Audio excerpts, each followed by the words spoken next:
Saidi, wala man na magpasabot or kay Doctor of Philosophy siya, mutuo na ta niya. Ha?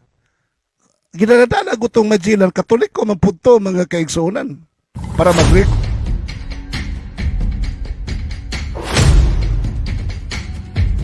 Maayong adlaw kaninyong tanan og ano sab kita kini inyong programa sa TV Puliapong Argumento buhat tag mga short nga mga tubag og presentation may tungod sa pagtulunan sa atong simbang Santa Iglesia Katolika Apostolika Romana. So karon nga panahon na atay tagaan nga reaksyon nga usa ka higala nato nga dili Katoliko, usa ka pastor banggiitang debatidor sa Seventh-day Adventist nya mohatag tag reaksyon sa iyang mga gipamulong ug ato ang tuliron ang mga butang nga dapat atong tuliron. Nganuman kina atin nakita nga mga butang nga makaingon ta ba nga dili maong information nga nalatid sa general truth and general information nato.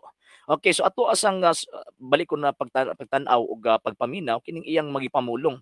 Kini magong gipost magud nato nga tawag ining audio magud niya gikan na sa iyang program sa radio.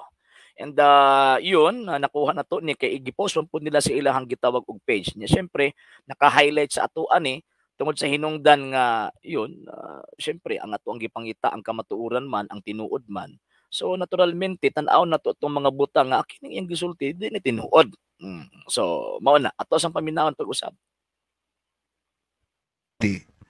Wala man na magpasabot or kay Doctor of Philosophy siya, mutuo na ta niya. Ha?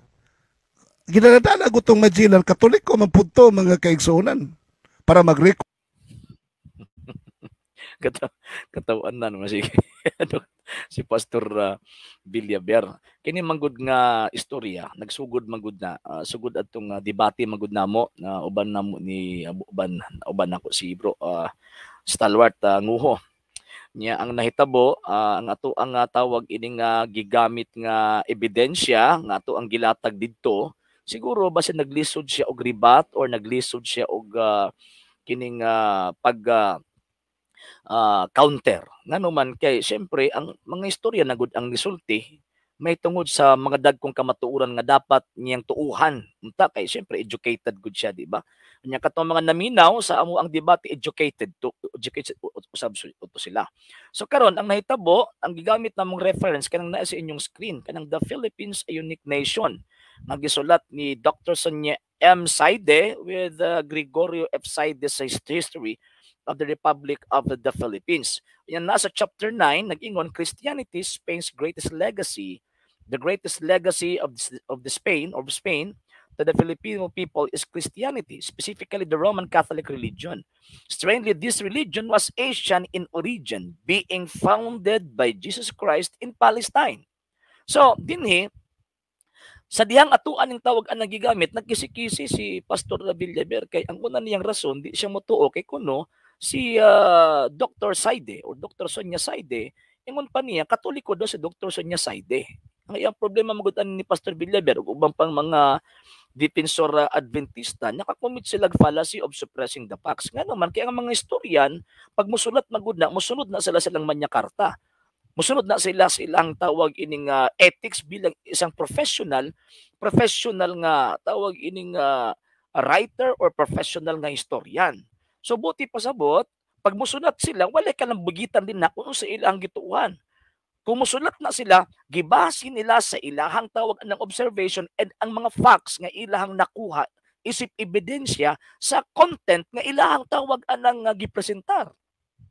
So buti pasabot, why kalabutan dito ang pagtuo, pero mo taong gigingon bitaw to sa debate namo, dapat kung mingon siya nga di siya mo Katoliko, dapat i-establish niya nga si Dr. Sonia Saide Katoliko. Nya granting without admitting nga Katoliko, dili gihapon makapawala sa credibility ni Dr. Sonia Saide ang iyang pagsulti nga ang simbahang Katolika gitukod ni Kristo ngano man credible siya tungod kay ang iyang information nga iyang gilatag na ay mga ebidensya.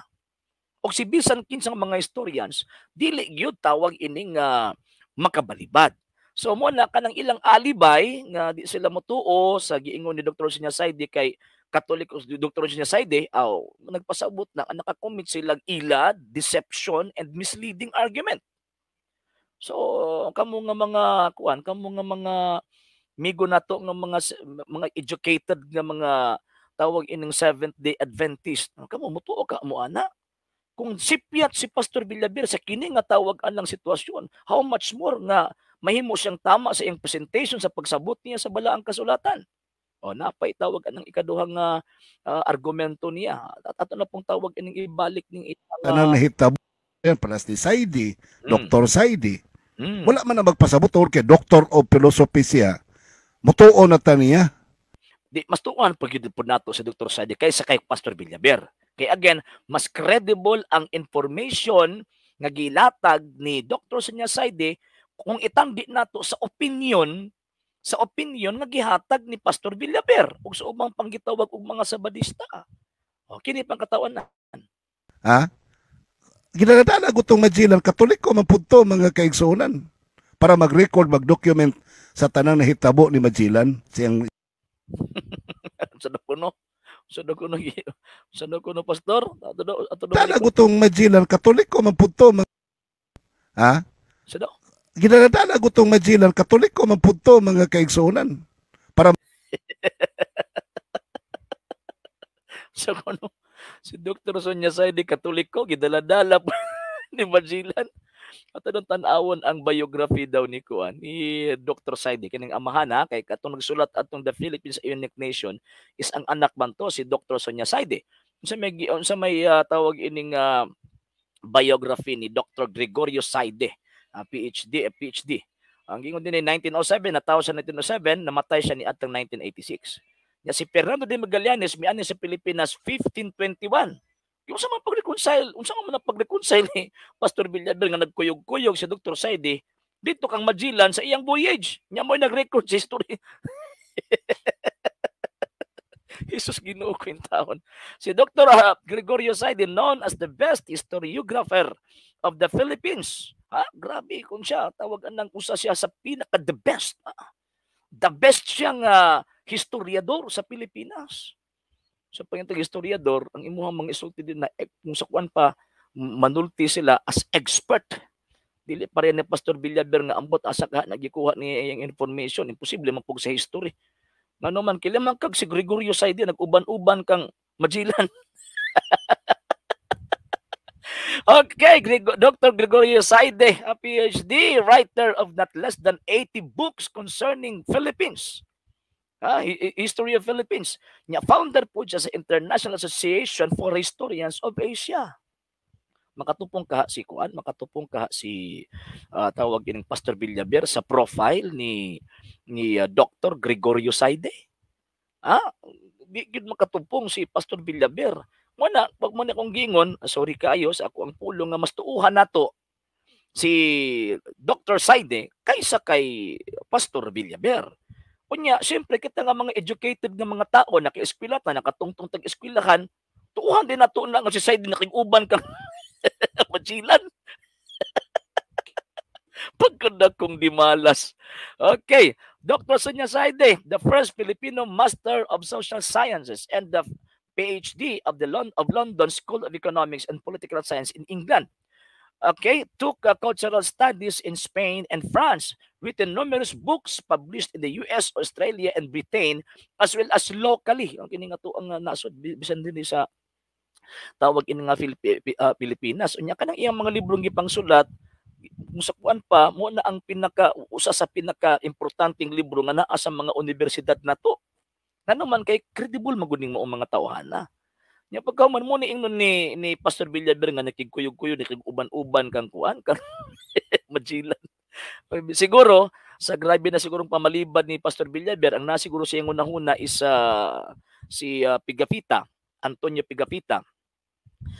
Nya pagkahuman tungod sa kalagot niyang Dr. Sonia Saide mo nang imbis si Pigafita ang ilitok.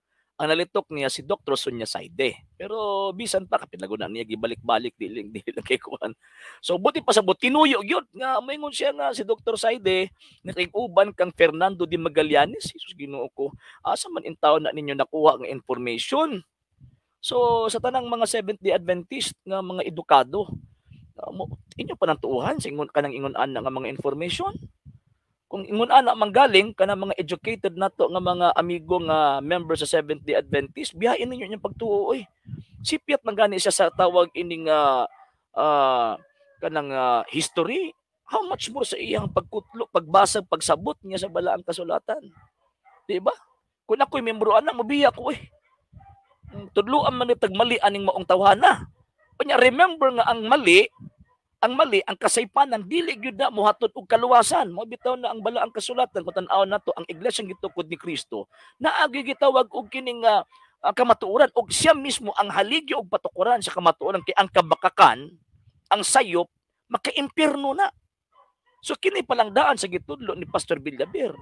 Kung mo ni tawag anang basihan nga mamahimong maayo kay syempre banggiitan veteran na debater sa Seventh-day Adventist sa Visayas ug Mindanao niya ang itudlo mo na itudlo sa ato ang mga anak, ang inyong mga kaanakan, ang itudlo si Dr. Saidi na kig-uban dito kang Fernando de Magallanes kay para mo ay mo record sa iyang voyage para sa Pilipinas. Kamon ang maghukom mga higala ug mga igsoon ang sakuala dinhi is atong ihatag ang tinuod, atong isulti ang tawag ining kamatuoran unya pagkaman sawayon pud nato, sawayon nato katong mga butang nga baka nang nagpatuo nga tinuod pero palpak palpak. So mo na mga higalag mga igsuon at least kabaw mo nga dili ko mo nga nagbitbit sa ngalang pastoy umbot pasabot ana dili nagpasabot nga tinuod na sila ay bisan gani sila mismo nagkasipyat-sipyat nagkatambling-tambling ng ilang mga informations. So mo na kinahanglan dito ta sa simbahan nga nagtudlog tinuod. Ayun nagkanang simbahan nga wa magtudlog tinuod. Nga naman kay pa lang pastor gani tawag di ba? Mo'y mangulong, mo'y mutudlo, mo'y mupakaon ninyo. Nya pagkahuman tudloan mo tawag anang dili mao. Di ba? Katong mga edukado nga mga sabadista manabon sa ilang naon sa manis pastor oy.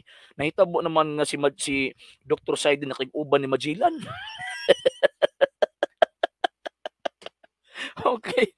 So ayaw mo kalimot sa pag-like, share, follow sa atong Facebook page, RJ Roland Sandro Second TV, Apollo.Argumento, and Kuya Apologist TV page. And pag-subscribe sa atong mga channels, Dali Catholic Apologist International Official, RJ Sandro Second TV, ug usab sa atong Kuya Apologist TV. Sa sunod na po higayon, sa tawagan ng paghatod natog short answers, mga tubag sa mga pangutana nga ug tawag ina natin mga mga reaksyon mahitungod og naay kalambigitan sa atong pagtuong nga Katolika. Ave Maria, Viva Cristo Rey.